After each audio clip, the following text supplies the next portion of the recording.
final do ano o Senhor colocou essa palavra no meu coração para a gente contar essa história. A grande história de Deus ela é contada em 4 capítulos, né? Criação, queda, redenção e consumação.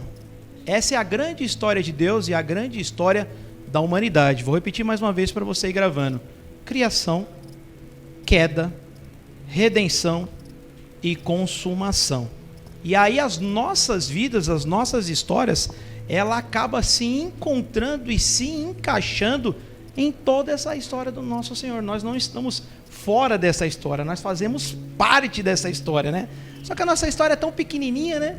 Quando a gente vê a história de Deus, a eternidade de Deus, todo esse tempo de Deus, se a gente for mencionar em tempo, desde a morte de Cristo Jesus até os dias de hoje, são 2000 anos. Nós estamos falando em 2000 anos, né? E a nossa vida, né? Por exemplo, eu tenho 39 anos. O que seria 39 anos frente a 2000 anos após a morte e ressurreição de Cristo Jesus, né? É pouquinha coisa, mas ela é importante, ela faz parte. E a sua vida é a mesma coisa. Seja você tenha 10, 15, 20 ou 50 anos, essa história, ela é importante. E todo mundo tem uma história, meus amados. Todo mundo tem uma história de vida. Tem histórias que são, sei lá, mais atrativas, mais engraçadas. Tem histórias que são um pouco mais sérias. Tem histórias que são um pouco mais tristes. Tem histórias de pessoas que passaram por tragédias, por decepções, né? E essas histórias, muitas vezes, elas nos marcam, né? Eu sou apaixonado por histórias. Quando eu estava trabalhando de aplicativo, eu fiquei aplicativo de Uber, né? Eu fiquei quase 2 anos trabalhando de aplicativo, e se eu não me engano, acho que eu fiz em torno aí de 8.000 viagens. 8.000 viagens são 8.000 pessoas, certo? Se você for levar uma pessoa de cada vez, 8.000 pessoas. Tendo em vista que às vezes você leva um pouquinho mais do que isso, né? Então passaram pelo meu carro 8.000 pessoas. É claro que nem todo mundo que passa pelo seu carro, a pessoa vai contar a história dela, certo? Tem pessoas que não falam nada, entra, cumprimenta, faz a sua viagem, e esse também não é o intuito do aplicativo da gente ficar ouvindo ou especulando a vida das pessoas, né, Fernando? A gente está lá para transportar as pessoas, né? Mas, se de repente a pessoa quiser conversar e quiser falar, a gente fala também, a gente conversa, né? A gente brinca que o motorista de aplicativo, ele é psicólogo, né? A segunda parte dele é ser psicólogo. Ele é motorista, mas é psicólogo também. E a gente vai ouvindo muitas histórias, meus amados. E ao longo da sua vida, você também vai ouvir muitas histórias. Por exemplo, recentemente eu ouvi uma história, né? Eu já estou acompanhando esse menino já tem um tempo, é na casa de acolhimento, no Ministério Boas Novas, que fica aqui em São Bernardo. Nós temos, né, um elo de ligação com essa igreja, e eles recebem ali pessoas que estão fazendo tratamento, né? Se recuperando do vício da bebida, das drogas. E tem uma galera lá, e nós estamos indo ali e participando dessa história dessas pessoas. E tem um menino que ele é muito legal, cara. Ele é um jovem, né? Ali por 19, 20 anos, ali, mais ou menos da idade do Mateus, do Tiago. Ele já esteve aqui na nossa igreja, nos visitando. E aí eu conversando com ele e tal, né? E eu falei, como é que você chegou até aqui, né? Ele falou, não, eu morava com a minha avó, e eu estava com esses problemas, né? Estava com esses problemas aí de bebida e de droga. Minha avó conhecia um rapaz que conhecia o trabalho aqui e perguntou para minha avó se eu gostaria de vir para cá. Aí eu aceitei. Aí eu vim para cá. Aí eu tô aqui tentando me recuperar, tô indo bem e tal. Aí esses dias eu bati um papo com ele, falei, filho, como é que você tá? Ah, Davi, eu tô tudo bem. Eu falei, e aí, você já está concluindo o tratamento? Ele falou, já estou quase concluindo. Eu falei, legal, então agora você já pode começar a pensar em terminar os estudos, começar a fazer planos de trabalho, de todas essas coisas lá na frente, né? E aí você já pode sair e voltar lá para casa da sua avó, com a sua avó, né? Ele falou, não dá mais para ir para casa da minha avó, não. Eu falei, por quê? Minha avó morreu. A avó dele, que era a única parente dele, a única pessoa que ele tinha aqui, morreu. Enquanto ele estava no tratamento. Ou seja, ele falou, Davi, agora eu não tenho para onde ir. Agora o meu lugar, por enquanto, é aqui. Então são histórias que vai marcando a nossa vida. E aí você vai começando a fazer um link com a sua. daquilo que você pode aprender, daquilo que você pode corrigir, daquilo que você pode fazer para ajudar uma outra pessoa. As histórias, elas vão se juntando. As histórias, elas vão se juntando. É como a história da Mônica, né? Nos marcou, nós marcamos a vida dela. E agora ela vai começar uma nova história. Todo mundo tem uma boa história para contar. E a gente vê histórias de superação, histórias de cura, histórias de milagre. Olha só o que veio acontecer com a Ela e com o Dean, né? O pastor disse, né? O sonho deles era ter um filho. O sonho deles era ter um filho. Quem conhece e participa da vida deles já está um período a planejando, a verificando, vencendo algumas coisas. O sonho deles era ter um filho. E aí engravidou. Foi uma alegria. A alegria foi assim demais. Quando nós soubemos em que ela estava grávida, cara, foi sensacional. Foi quando elas estavam lá em Belo Horizonte. Voltaram e a Ellen falou: Roberto, eu acho que eu estou grávida. Quando eu chegar em São Paulo eu vou fazer o teste. Fez o teste, estava grávida. Mas foi uma alegria. Você se alegra com as histórias das pessoas. Você se alegra. E aí na primeira ultrassom, início do pré-natal, aconteceu com ela o que aconteceu conosco há anos atrás. O que se forma primeiro é o saco gestacional, que é o coraçãozinho que começa a bater. Pum, pum, pum. Só que esse saco gestacional, esse coraçãozinho, ele tem um ritmo de batida, ele tem uma numeração de batida que ele tem que ter. E quando ela foi fazer o ultrassom, estava abaixo do que precisava ter. Igual eu e a Roberta, estava abaixo. Nesses casos, não há remédio, não há cirurgia, é somente um milagre de Deus. E pelas estatísticas, poucas vezes a gente vê esse coraçãozinho dando a volta. A tendência é ele diminuir. E aí você entra num período de muita angústia, porque você já recebe a notícia de que o coraçãozinho está batendo pouco, e aí os médicos te orientam: não, vamos fazer um acompanhamento semanal para ver se está evoluindo, se está regredindo. Aí você volta na outra semana, parou mais um pouquinho. Acaba, não, vem na próxima. Você vai lá, parou mais um pouquinho. Mas ainda está batendo. Era 100, você voltou, está com 80, está com 60, está com 40, até o último ultrassom ele falou, cessou os batimentos. Aí é o que eles chamam de aborto retido. Cessou os batimentos. E olha só, aconteceu com ela o que aconteceu conosco. É muito triste, meus amados, é muito triste. Como é que você, diante de uma situação dessa, como é que você explica que Deus é bom? Meu pai estava contando hoje na mesa que ele foi fazer uma viagem para Minas Gerais, e aí ele chegou, tinha um senhor sentado, ele, opa, boa tarde, sentou e tal. Seguiram viagem. Quando chegou na parada, o senhorzinho pegou e falou para ele assim: ô senhor, será que o senhor poderia me ajudar a descer do ônibus, me encaminhar lá no banheiro? Porque eu sou deficiente visual. Ele era cego. Meu pai não tinha percebido que ele era cego. Ele falou: meu pai, tá bom, eu posso sim. E desceu e levou ele e tal. Meu pai falou: o senhor quer tomar alguma coisa? Não quero, vamos voltar para o ônibus. Voltou para o ônibus. E ele contou a história dele de como ele perdeu a visão. Ele nasceu bem, e ao longo da vida sofreu um acidente e perdeu a visão. E sabe o que ele falou? Eu sou revoltado com Deus. Eu sou revoltado com Deus. Porque as pessoas dizem que Deus é bom. Mas olha para mim. Como é que eu posso dizer que Deus é bom se eu estou cego e perdi a visão dos 2 olhos? Como é que nós podemos dizer que Deus é bom, sendo que era o sonho dela ter um bebê?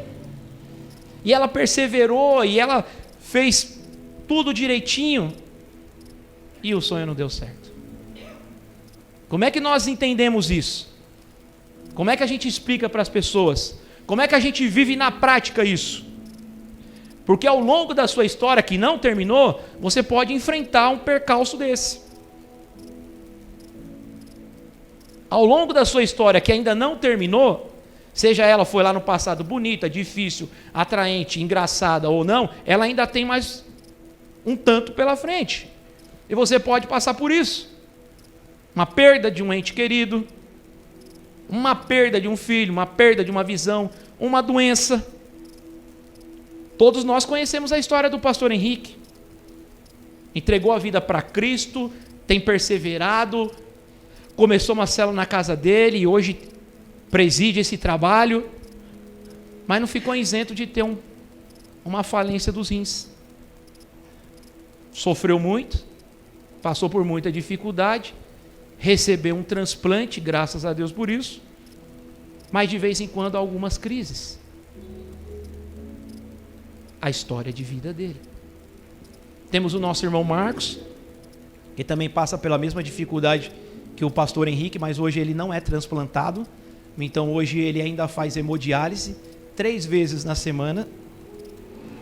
Você sabe o que é você ir 3 vezes na semana em um local, os caras tirar tudo o sangue do teu corpo, colocar numa máquina e depois voltar para dentro dele? História de vida que está se encaixando aqui, ó. E nós estamos juntos. E ele está perseverando. E eu falava para ele: filho, qual que é a tua visão do reino? Qual que é a tua visão da igreja? Qual que é a tua visão de passado, de presente e de futuro? O que mudou na tua vida? Porque você continua indo fazer hemodiálise. Você continua com a doença. Ele olhou para mim e falou assim: tudo mudou. Tudo mudou.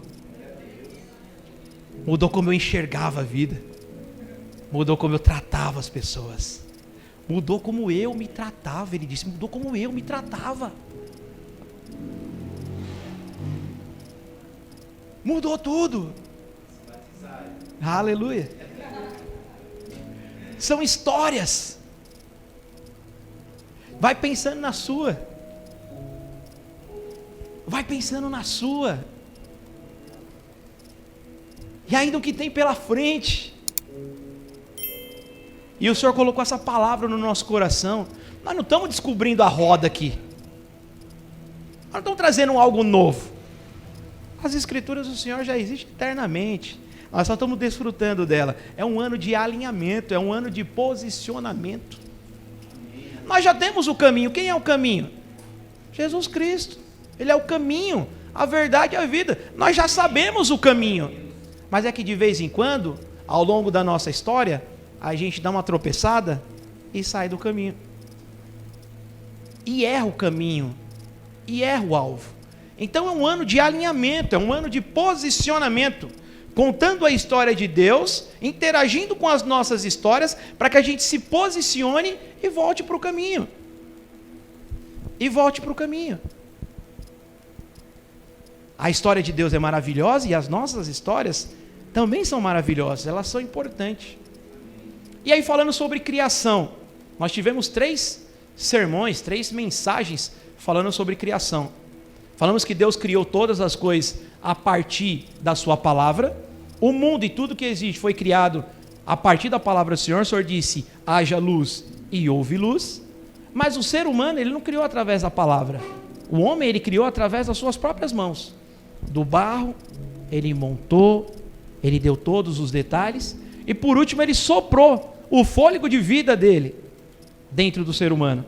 E assim que o ser humano, que era barro, que abre o olho, a primeira coisa que ele vê é o seu Senhor, é o seu Criador, é o seu Pai. Esse é um dos aspectos da criação. Falamos também sobre a Trindade presente na criação. Um Deus triuno, Pai, Filho e Espírito Santo, que estavam desde a eternidade. E façamos o homem a nossa imagem e semelhança. Assim dizendo Deus. Pai, Filho e Espírito Santo, na obra da criação. Falamos sobre aquilo que o mundo pensa sobre a criação. Não foi criação, não teve um Deus que criou. As coisas vieram de um acaso, foi uma grande explosão. E as coisas foram criadas a partir dessa explosão. Mas isso não é uma verdade absoluta. Isso é uma teoria que até hoje não foi provada. É um estudo, é uma teoria que até hoje não teve comprovação científica. E a própria filosofia derruba isso. A filosofia diz que do nada, nada se faz. Então, se você tem nada, do nada não forma nada. Para criar alguma coisa, precisa existir alguma coisa. Nós falamos sobre evolução. As pessoas acreditam que o ser humano evoluiu, veio lá dos Homo sapiens, né, do macaco, de todas essas coisas. Os animais também evoluíram, né? E a gente brinca, né? Fala assim, o zoológico está aqui há quantos anos? Quem é o mais velho aqui da região aqui? Mais velho da região? Será que é você, Gilson? Quantos anos você tem aqui na região? Você tem 38 anos aqui na região? Alguém tem mais do que 38 anos aqui na região do que o Gilson? A mãe do Fernando tem quantos anos, irmã? 41. Isso, né? Irmã Maria? Não, é só ela mesmo? 41. 41 anos que ela convive aqui. A senhora já viu lá no zoológico, ao longo desses anos lá, tinha um macaquinho, depois a senhora foi lá, só foi lá com o Fernando, pequenininho, quando ele era criança, 3 aninhos, só mostrou para ele, ó, Fê, aqui é o macaco.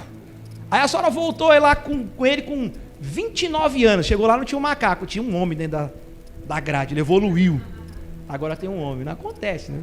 É claro que a gente está brincando, escrachando essa teoria, mas não é assim que eles contam, tá bom? Mas é brincadeira fora a parte, é mais ou menos isso. Então, a gente acredita que tudo foi criado e tudo é sustentado por um Deus Todo-Poderoso e uma mente brilhante sobre todas essas coisas, certo? Nós falamos sobre isso. Criação de Deus, falamos sobre evolução, todas essas coisas, e depois nós entramos no tema da queda.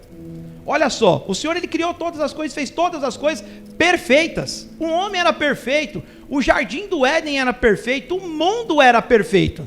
E o Senhor falou para o ser humano, para o homem, ó, de tudo que está aqui você pode fazer tudo, desfruta de tudo. Só tem uma coisa que você não pode fazer, que é comer o fruto dessa árvore, que quando você comer você vai morrer. Então ele tinha milhões de coisas para fazer, só tinha uma coisa que ele não podia fazer. E sabe o que ele fez? A coisa que não podia fazer. Isso se chama o pecado. Né, que é o pecado no singular, que é a desobediência. Ele desobedeceu a Deus. Ele fez algo que Deus disse que era para ele não fazer. E com a desobediência de Deus, entrou todos os outros pecados, que é no plural. Aí vem mentira, engano, prostituição, idolatria, assassinato, violência e todas essas coisas que vocês estão vendo por aí. Aí veio a queda do homem. Qual que foi a consequência da queda do homem? A consequência da queda do homem está explícito para todo mundo ver. É só você entrar na internet e ver as estatísticas. Quanto que nós temos de assalto por dia na região de São Paulo? Um monte. Quantos assassinatos nós temos no estado de São Paulo? Um monte. As delegacias, os presídios estão cheios porque as pessoas estão roubando, fazendo mal umas às outras. Então essa é a consequência do pecado. Roubo, destruição, morte, pessoal brigando uns com os outros, crianças nas ruas, abandonadas, crianças sendo prostituídas por gente grande. Meu Deus do céu. É terrível. E as guerras? E as guerras? As guerras estão matando as pessoas de toneladas. De tonelada. Vocês viram essas últimas notícias aí entre Israel e o Hamas? Chegou ajuda humanitária lá na Palestina, entrou alguns caminhões, levando comida, levando farinha, olha só, levando farinha. O pessoal não tem o que comer, eles deixam as suas famílias e correm atrás desses caminhões. Um monte de gente subindo em cima do caminhão para pegar um bocado de farinha. Pois teve um problema lá, não se sabe exatamente quem é, alguns acusam Israel acusa o Hamas, mas mataram um monte de gente na hora de pegar comida. Eles levavam os corpos das pessoas mortas empilhadas em carroças. Cara, é terrível. Os Estados Unidos, que é um país que todo mundo quer ir, todo mundo tem o sonho de ir para os Estados Unidos, de conhecer o Mickey, de ganhar em dólar, né? Os Estados Unidos é o país que mais matou gente com guerra em toda a história. Ele é muito bonzinho, mas pisa no calo dele para você ver. Ele entra no país e destrói. Ficaram 20 anos no Iraque. 20 anos eles ficaram no Iraque, após o atentado de 11 de setembro. Mas mataram gente adoidado. Mataram extremista lá e terrorista? Não. Civil também, gente inocente. Na guerra não só morre terrorista. Na guerra morrem os civis, as pessoas de bem. Consequência do pecado. Consequência da queda. E parece que isso tem se tornado como é que eu posso dizer para você? Correto. Parece que isso não tem se tornado crime. Eu dei um exemplo. Nós temos aqui perto da gente, numa cidade próxima da gente, uma fábrica de munição. Munição que eu falo é bala, de revólver, de metralhadora, de canhão. Os caras estão trabalhando 24 horas lá por dia, fazendo hora extra, porque não está dando conta de fazer bala. Tem muita guerra, está consumindo muita munição, e os caras produzindo. Alguém já foi lá fechar a fábrica? Está lá comendo solta a produção. O Estado ganha dinheiro com imposto, o pessoal está batendo meta, os empresários de lá estão ganhando dinheiro. Enquanto as pessoas estão morrendo, os empresários de lá estão tudo desfrutando de helicóptero, de iate, de casa na praia, de muito dinheiro, de luxo, acima da morte das pessoas. Consequência da queda, consequência do pecado. Esse é o mundo que nós estamos vivendo, por conta da queda do ser humano. Agora nós podemos culpar a Deus por isso? Não é Deus que é o culpado. O culpado foi o homem que se desviou do Senhor. O Senhor passou uma orientação: não faça isso, porque o dia que vocês fizerem, vocês vão morrer. E estamos morrendo. Estamos morrendo. Fruto da queda, a consequência da queda. E aí o pastor Henrique trouxe uma palavra que vem um pouco de encontro naquilo que eu vou falar no dia de hoje. Ele veio falar sobre a bondade de Deus em meio a todo esse caos. Ou seja, ele falou sobre a imutabilidade de Deus. O que é a imutabilidade de Deus? Deus não muda. Deus não muda. Deus é bom ontem, hoje e sempre. Deus é bom independente da sua postura, independente da sua atitude, independente do seu modo de viver. Deus é bom sempre. O ser humano muda. O ser humano muda. Faça o teste, ou você já provavelmente já passou pelo teste. Quando você tem uma amizade com a pessoa e você está tudo bem com ela ali, não tem nenhuma desavença, nenhum confronto, está tudo bem. Todo mundo sorrindo um para o outro, sai para comer o lanche, liga, manda mensagem. A partir do momento que tiver um conflito, no outro dia a pessoa já está diferente com você. Já muda. Porque nós agimos com as pessoas de acordo com a postura delas. Deus não age assim. Deus não depende da tua postura, da tua qualidade, da tua performance para traçar como é que Ele vive. Ele é. Ele é. Então é a bondade de Deus em meio à guerra, em meio ao caos.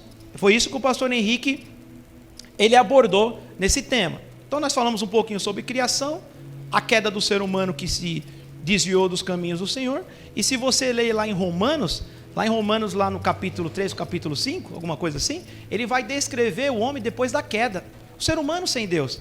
Então ele vai falar assim: os seus pés são ligeiros para derramar sangue, a sua boca é cheia de veneno, fazem acepção de pessoas. Esse é o ser humano depois da queda e sem Deus. E nós somos um ser humano, nós fazemos parte dessa raça. Mas Deus é muito bom agindo no meio de todo esse povo. E hoje nós vamos falar do terceiro capítulo dessa história, que se chama redenção. Redenção. Quando a gente fala a palavra redenção, o que vem na cabeça de vocês? Quem pode falar aí para mim? Redenção. Restauração. O que mais? Libertação. Jesus. O que mais? Como? Salvação.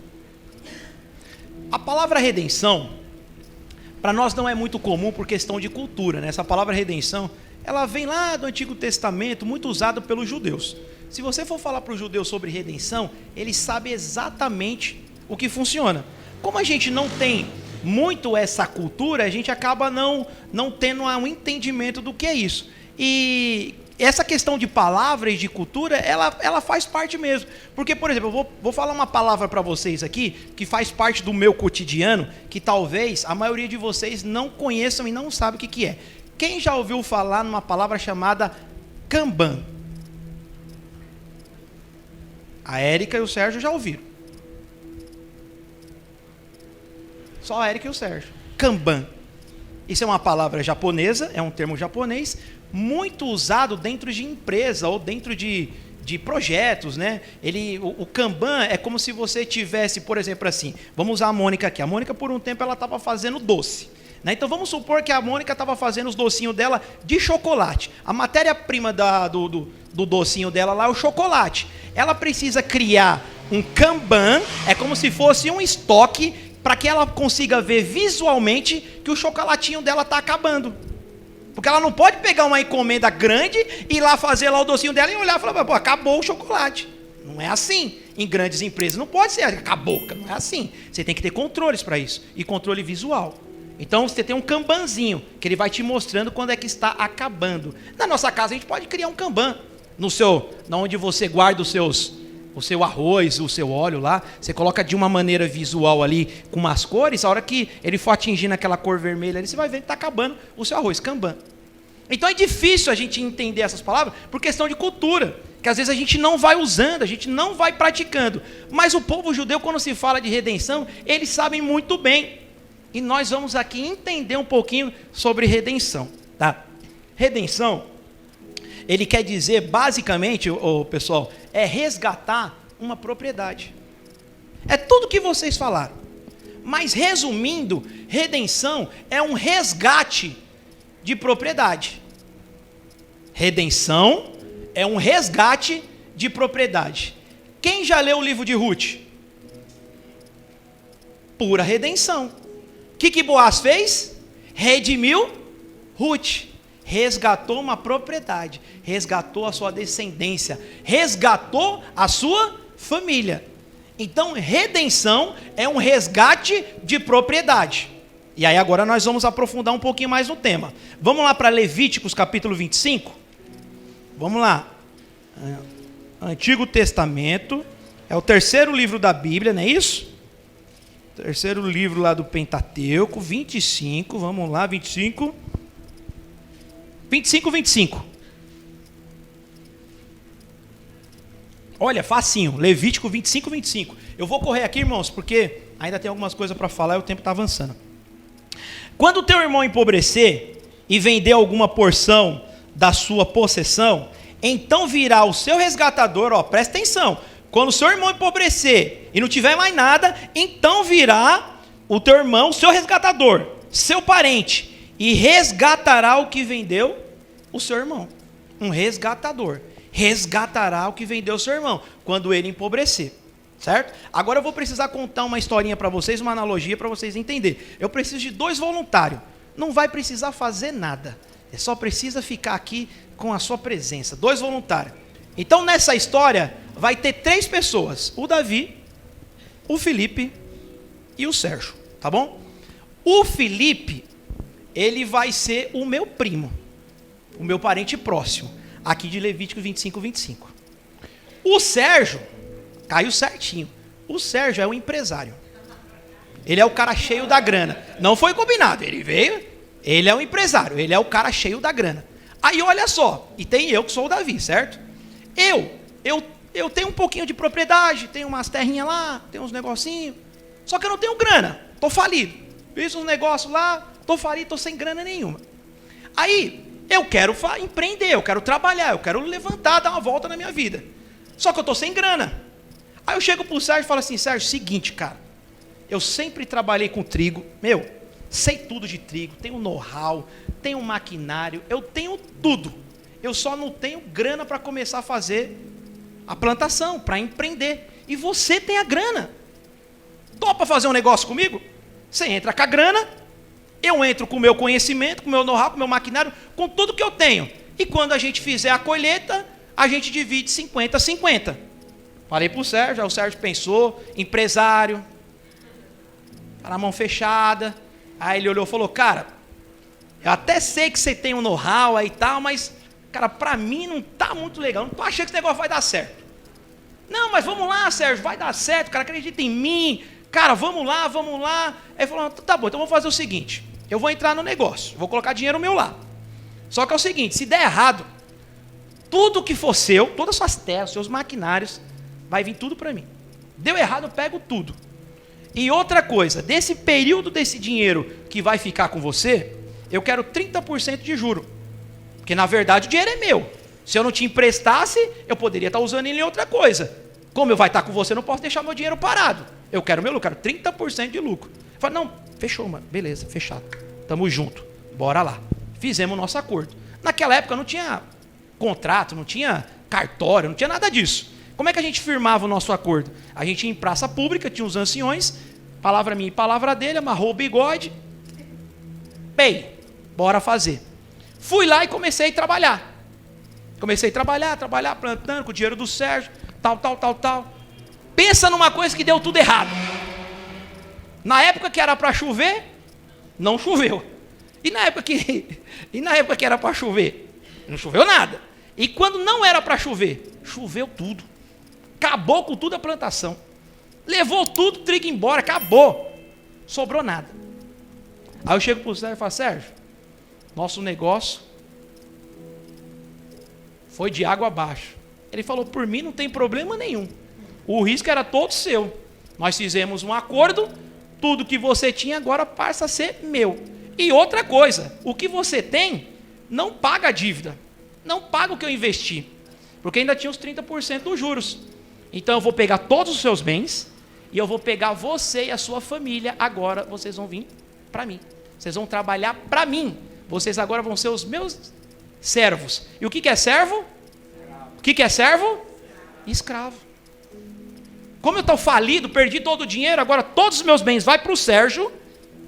E a minha família, eu e minha família, agora vamos de escravos para o Sérgio. Agora o Sérgio é meu dono. Meu e da minha família. Imagina, meus amados. Perdi tudo, fali. Minha mulher, os meus filhos, agora tudo trabalhando. Escravo, não é trabalhando por dinheiro não, é escravo. Escravo não tem vez.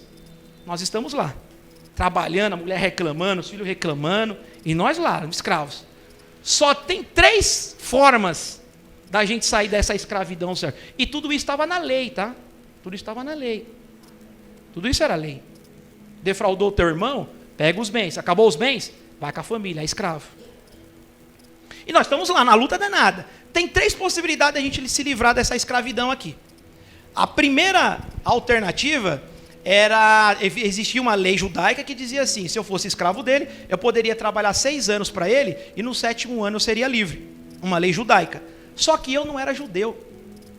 A lei não se encaixava para mim. Eu nasci em outro lugar, edomita, dos caldeus, dos jebuseus, dos coatitas. Eu não tinha nada a ver com o povo judeu. Então essa lei não servia para mim. Não teria como. A segunda possibilidade era o ano de jubileu. Quem sabe o que é o ano de jubileu? A cada 50 anos, não é isso? Você pode libertar as pessoas. Só que para mim, o último ano foi o ano de jubileu. Se ano passado foi o de jubileu, com quantos anos que vai vir o jubileu? Daqui 49. Se eu hoje estou com 40, com mais 49 vai dar quanto? 89. Aí é que eu não quero ser livre mesmo. Com 89 anos eu vou ser livre? Eu quero ser escravo dele para ele me sustentar. Com 89 anos eu não vou ter mais fôlego de vida para trabalhar. Então essa possibilidade também não existe. Nem a primeira e nem a segunda. Tem a terceira possibilidade. Levíticos 25. Se levantar um parente meu, um resgatador. Só que antes de eu ir no Sérgio, eu fui no meu primo, o Felipe, e propus o mesmo negócio para o Felipe. O Felipe também tinha grana. Mais grana do que o Sérgio. Eu propus o negócio para o Felipe falou, mano, sem chance, Davi. Esse negócio aí só não vai dar certo não, cara, essa cabeça dura. Vê outra coisa, o tempo não tá para trigo não. Vê outra coisa, vai trabalhar de aplicativo. De Uber. Aí ele pegou e falou, não vou entrar nesse negócio, não vai dar certo, tal, não vai dar certo. Aí, como não deu certo com ele, eu fui até o Sérgio. E aí o Sérgio aceitou. Quando ele viu que tudo aconteceu, o Felipe falou, aí, tá vendo, mano? Eu falei pro Davi, velho. Falei pra ele que não ia dar certo, com a cabeça dura, cara.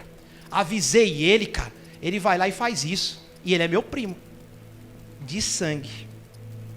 Ele começa a ver o meu sofrimento. Eu lá, ralando. A minha família ralando. Ele tem muita grana. Ele também é um pouquinho assim.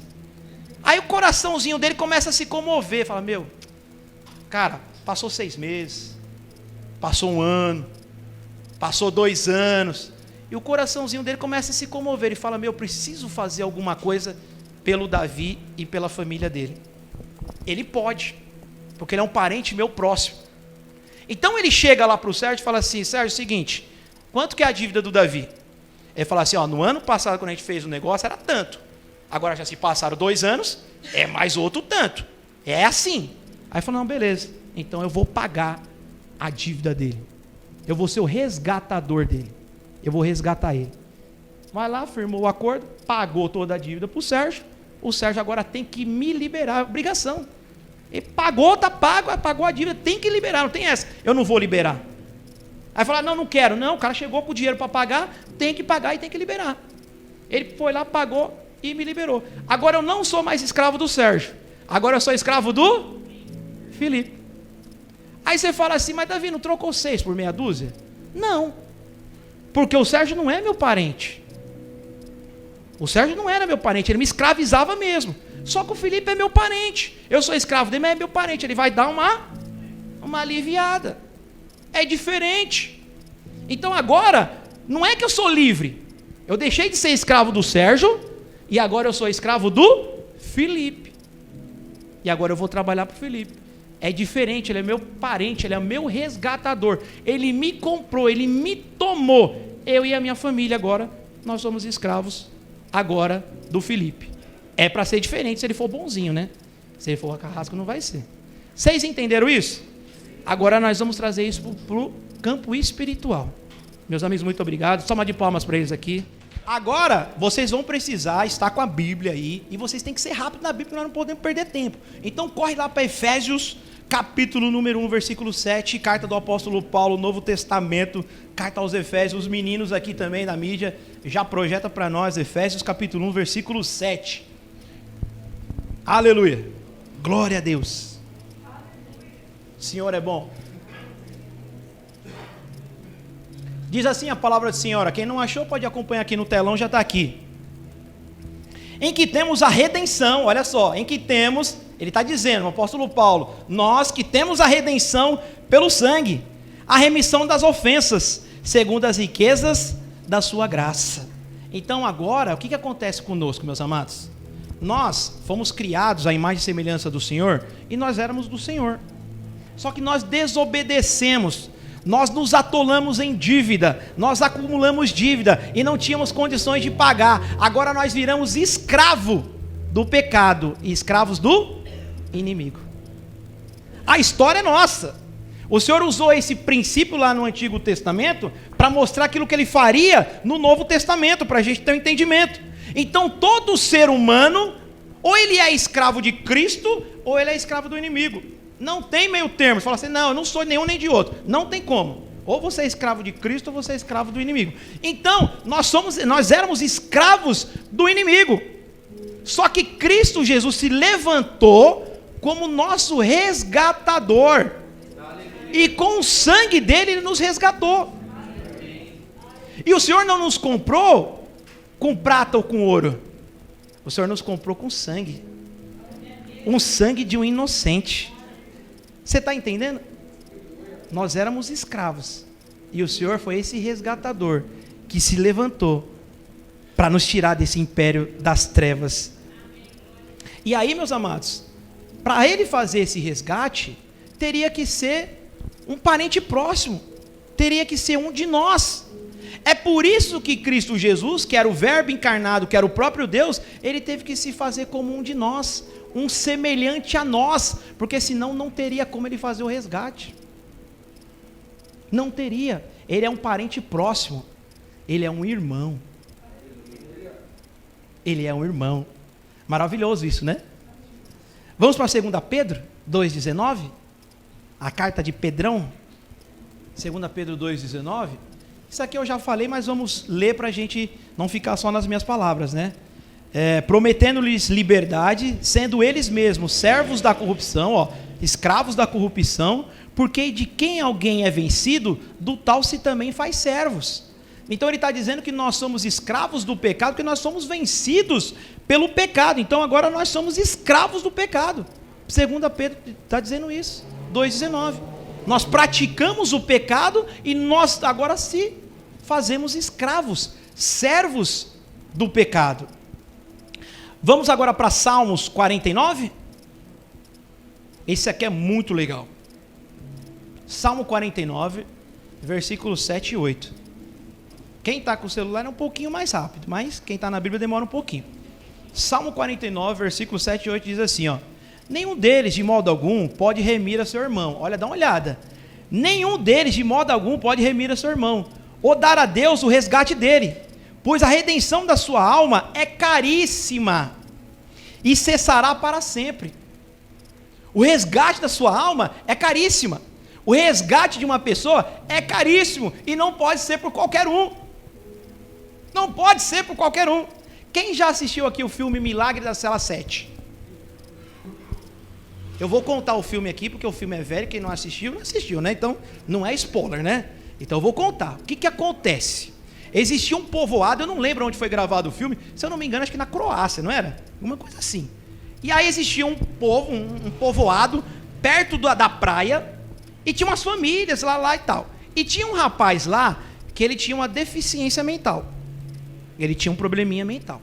E esse rapaz, ele tinha uma filha, uma menininha, sei lá, de 8, 9, 10 aninhos. Aquele rapaz, que era doente mental, incomodava muitas pessoas. Porque ele era simples, porque ele dava muita risada, porque ele era brincalhão. E as pessoas de muita grana, de alta patente, se incomodavam com ele. E olhava ele com os maus olhos. Mas ele não estava fazendo mal nenhum para ninguém. Ele não fazia mal nenhum para ninguém. Mas um determinado dia, uma criancinha, filha de uma dessas famílias que tinha muito dinheiro, sofreu um acidente na praia. Ela escorregou, caiu e bateu a cabeça numa rocha. Abriu a cabeça e o sangão estava descendo. Quem que estava do lado para socorrer? O tal do rapaz que tinha a doença. Ele pegou a criança no colo e saiu gritando para socorrer ela. Quando viram ele com a criança no colo e a menina veio a óbito depois, o que falaram? Você matou a menina. E ele falou, não matei. Mas como que ele vai se defender agora? Com problema mental, não tem dinheiro, não tem advogado, não tem nada. O poder do Estado veio sobre ele, toda aquela grana, foi preso. Injustamente, ele só socorreu a menina. Ele só pegou a menina que tinha acabado de sofrer um acidente. E ele foi preso. Quando ele chega na prisão, que ele está lá na cela com um monte de bandido de alta periculosidade, logo quando ele chega, o pessoal não entende muito qual que é a dele. O pessoal fala, mas esse cara está fingindo. Esse cara está fingindo. Esse cara está querendo enganar nós. Porque as atitudes dele eram de criança. De criança inocente. Ele ficava brincando com os carrinhos. Ficava contando história de criança, sendo adulto, brincando. Ah, chegou o papá, vamos papá. Ó, tem que orar, hein, papai do céu. Aí os caras ficavam olhando. Mas esse cara está enganando nós. Só que ao longo do tempo o pessoal viu que era o jeito dele, era simples, era humilde, inocente, como uma criança mesmo. E os caras começaram a pesquisar sobre a história dele. Falou, mano, esse cara não tem condição de matar ninguém. Esse cara não mata ninguém. Ele protegia as formigas. As formiguinhas passando, ele ficava ali, ó. Ninguém pisa. Ela falou, eu não tenho coragem de matar uma formiga, vai matar uma criança. E a filha dele às vezes ia visitar. O filme é maravilhoso. Para quem gosta de chorar, o filme é top. Os caras escondeu a menininha, a filha dele, porque criança não pode entrar na cadeia. Os caras escondeu a menininha para entrar, para visitar ele. Cara, você é louco. A festa que ele fez com a menina, com a criança, meu, você chora assim, as lágrimas descem. E depois a menininha tem que ir embora, né? Claro que ela não vai ficar lá, né? Cara, maravilhoso. Mas você sabe o que acontece? Os caras depois... Aí saiu a sentença dele. Sentença de morte. Foi julgado, sentença de morte. Só que ele era inocente, ele não matou a menininha. E os caras lá dentro da cela começou a se apegar nele, a ter amor por ele. Os próprios policiais começaram a entender que ele não era culpado. Não era culpado. E os caras se juntou tudo no dia da morte dele. Sabe o que fizeram? Tanto o pessoal da penitenciária com os presos, eles decidiram a trocar ele. No dia de lá na morte, eles tiraram esse rapaz que era o deficiente mental E eles colocaram outro criminoso no lugar dele. Teve um cara que aceitou a morrer no lugar dele. Era um senhor de idade, ele contando, eu já sou senhor de idade, eu não tenho mais família, eu não tenho mais nada, esse cara é um inocente, eu sou um criminoso, eu vou morrer no lugar dele. E aí os caras fazem um jeito lá, tal, tira ele, deixa ele fugir com a filhinha dele para outro país e pega esse criminoso e pendura lá na forca e o cara morre. Isso é o que o Salmo está dizendo. O que Cristo Jesus fez é diferente desse cara. Porque esse cara é um criminoso. Ele deu a vida pelo inocente. Ele deu a vida pelo inocente. Mas ele era culpado. O que Cristo fez é o seguinte. Ele também é inocente. Dando a vida pelos culpados. É o contrário do filme. O cara era culpado. O cara era criminoso. E está morrendo no lugar do inocente. O que Cristo fez é o contrário. Cristo é o inocente e está morrendo pelo culpado. Então o Salmo está dizendo isso. Não poderia ser qualquer um. Não poderia levantar um cara lá com um bom coração e dizer, não, tá bom, eu vou lá na cruz lá, pode matar eu. Não adiantaria nada. Tinha que ser um dos nossos, um semelhante, alguém que não tivesse pecado. E esse foi Cristo Jesus. Então não poderia ser qualquer um. Teria que ser um semelhante, um irmão nosso, alguém da nossa parentela, um resgatador, mas ele tinha que ter essa particularidade, teria que ser um inocente. Um inocente. Cara, isso é tremendo. Se você chora com um filme desse, como é que você vai dizer que Deus não é bom? O problema é que as pessoas pensam que Deus só é bom quando ela faz milagre na vida das pessoas, quando Deus faz milagre na vida das pessoas. Quando Deus restaura a saúde, quando Deus dá a visão, quando Deus cura disso, quando Deus dá uma condição financeira boa para você, quando Deus te dá um esposo, quando Deus te dá uma esposa. Mas Deus não é bom porque te dá as coisas. Deus é bom porque Ele morreu no teu lugar lá que você era culpado. Você era o culpado. Eu era o culpado. Era para eu e você estarmos lá na cruz. A gente era réu confesso, culpado, criminoso, ficha extensa. Se for puxar a nossa capivara, é extensa. Ela vai aqui, ó, vai embora. Ele aceitou ir na cruz do Calvário, no nosso lugar. É por isso que Ele é bom. O amor dele é infinito, não tem sombra de variação, e morreu por todos. Ele não morreu só porque é o bonzinho, não. Ele morreu para o assassino, para o pedófilo, para o mentiroso, para o homossexual, para o enganador. Por todos. O Senhor não faz acepção de pessoas. O Senhor não faz acepção de pessoas. A palavra do Senhor diz assim, poderia sim, por um justo alguém morrer. Mas por um injusto não. Por um justo sim. Você que é papai, você que é mamãe, se por acaso seu filho tiver numa situação de perigo, lá na frente de um assaltante lá, o cara com a arma apontada para o teu filho, eu tenho certeza que você pula na frente da arma para que o tiro pegue de você e não pegue no seu filho. Estou dizendo a verdade ou não estou? Se precisar pular na frente do carro, pula. Se precisar pular na frente do caminhão, você vai pular por conta do teu filho, mas por conta do teu filho, porque você ama ele. Agora, se for um assaltante, tiver uma pessoa qualquer lá na rua e tá com a arma apontada para a pessoa, você pula na frente daquela arma? Não pula. E se for um usuário de droga, você pula na frente da arma? Pula nada. Muito pelo contrário, talvez você deseje, não, tomar que mate logo mesmo. Tem gente que faz. Então o que o Senhor Jesus fez foi morrer por quem não vale nada, que era eu e você. Você imagine que você está lá na tua casa, sua família, bonitinho, você é casado, seu filho, sua filha, lá você é trabalhador, você tem todas as coisas da sua casa, está tudo certinho, tudo perfeito. Aí chega um rapaz lá na porta e bate lá na tua casa lá. Ô senhor, será que o senhor poderia me dar um prato de comida? Aí você, acho que posso. Vai lá, pega lá, entrega o prato de comida para ele. Isso é legal? Legal, graça.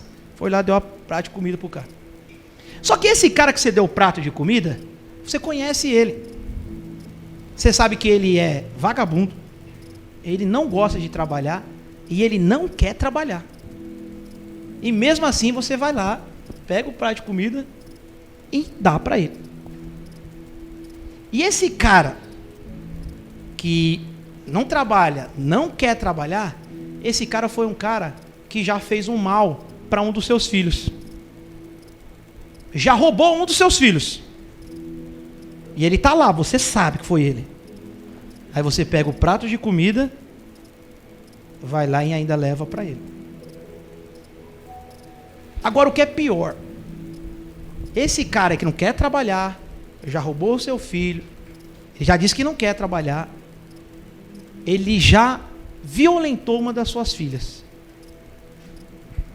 E você sabe que foi ele. E você vai lá e dá o prato de comida para ele. Tem muita pessoa que já no terceiro exemplo aqui já tinha deixado o prato de comida lá para trás. Já tinha fechado a porta na cara dele. Mas ainda tem crente que ainda exerce de graça e de misericórdia e vai lá. Supera, perdoa, tá bom, beleza. Agora imagine só que esse cara não trabalha, vagabundo, não quer trabalhar, já roubou, já violentou a sua filha, agora esse cara está doente. Esse cara está muito doente. E para ele sobreviver, ele precisa de um transplante. E a pessoa compatível para dar o órgão para ele é o seu filho. E para o seu filho dar o órgão para ele, seu filho tem que morrer. Não é igual o rim, que tem 2 e dá 1 e fica com 1 e está vivo. Não. É para tirar o órgão, seu filho morre. E aí dá vida para aquele cara. Você daria seu filho? Pode dizer, ninguém daria. Mas Deus deu. Mas Deus deu. Ele deu o seu filho, o unigênito, para que todo aquele que nele crê não pereça, mas tenha a vida eterna. Agora você entende porque a gente pode dizer que Deus é bom? É bom ou não é? Foge do nosso entendimento. Tudo que eu falei aqui, ó, para você é impossível. Para mim é impossível. Esse nível de perdão, esse nível de resgate, esse nível de redenção, pode falar. Pode falar. A gente não perdoa por muito menos. A gente não perdoa por muito menos. Nós somos implacáveis. Nós somos implacáveis. Nós não perdoamos por muito menos. Agora, se tem uma pessoa má, somos nós. Toda vez que alguém fala que o ser humano é mau, você pode falar isso. É sim. E é pior do que pensa. E eu estou no meio. Se tem alguma coisa boa em mim, porque vem de Deus. Tudo que é bom de mim vem do Senhor. Tudo que é ruim é meu.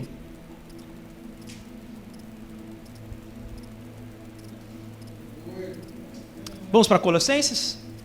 Colossenses capítulo 2. Já estou quase terminando, irmãos.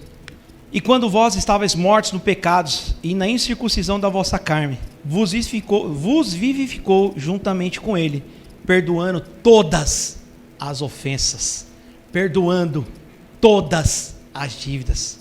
O que Cristo Jesus fez na cruz do Calvário não foi só perdoar. Jesus não só perdoou, ele pagou a dívida. Ele pagou todos os nossos pecados, os de ontem, os de hoje e os de amanhã. Está tudo pago. Os de ontem, os de hoje, o que você for pecar amanhã está pago. Está tudo pago. Algumas pessoas dizem assim, ó, tem que tomar cuidado com esse ensino e como é que você explica para a igreja. Porque os irmãos podem entender que está tudo pago e amanhã os caras ir tudo para o boteco. Está pago mesmo? Vou para o boteco.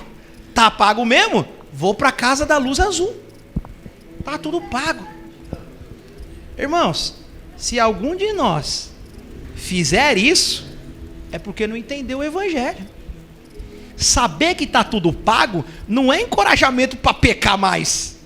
Saber que está tudo pago é ser grato, é ser agradecido, é ser encorajado a levar uma vida de gratidão a esse Senhor.